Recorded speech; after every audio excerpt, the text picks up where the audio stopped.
قال أجئتنا لتخرجنا من أرضنا بسحرك يا موسى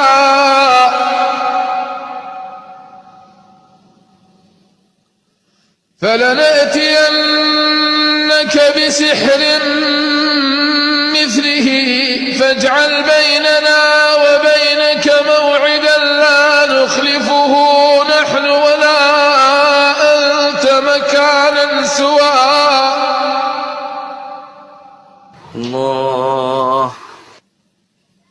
فاجعل بيننا وبينك موعدا لا نخلفه نحن ولا